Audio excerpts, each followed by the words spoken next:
அதனால இறைவன்ட்ட பொறுமைப்படும் போது ஆணா இருந்தாலும் பெண்ணா இருந்தாலும் நியாயமான தேவையா இருக்கும் பொழுது நீ நினைக்கிறதுக்கு மேல நன்மையான அடையும் கிடைக்கவும் செய்து அத்தாட்சியும் இருக்குது. ஆனா சில காரியங்கள் நடக்க மாட்டேங்குதுன்னு சொன்னா நம்ம அவசரப்பட்டு கேட்டுருக்கோம் அல்லது நியாயமான தேவையை அடைய அவசரப்படுறோம். அந்த அவசரம் நீக்கப்பட்டு கொடுக்கும் பொழுது அது நன்மையா இருக்கும். ஆனா அந்த அவசரம் வரைக்கும் அது நன்மையா இருக்காது. அதனால முதல்ல பொறுமையை இறைவன்ட்ட கேட்கணும். பொறுமையில ஞானங்கள் அது தேவையே இல்லைங்கிற தெளிவு, அந்த தெளிவு சுகத்தை கொடுக்கும். இது தேவையில்லை, நம்ம அவசரப்பட்டு இறைவன்ட்ட கேட்டோம் அப்படி தெளிவு நமக்கு தரும்.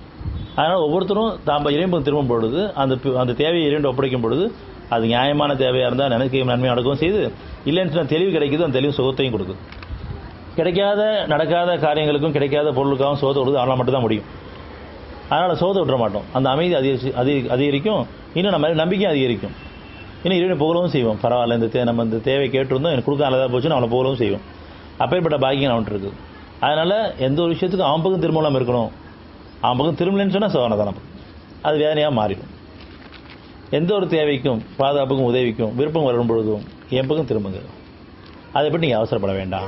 21:37 மனிதன் அவசரக்காரனாகவே இருக்கிறான், விரைவில் என் அத்தாட்சியில் உங்களுக்கு காண்பிப்பேன். அதனால் ஆகவே நீங்கள் அவசரப்படாதீர்கள்.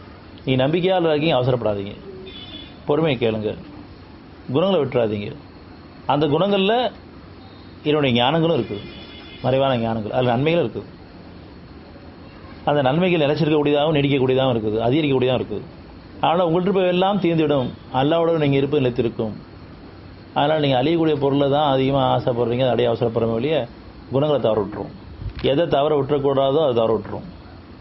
எது அழியக்கூடியதோ அதை மனசில் பிடிச்சி வச்சுருக்கோம்.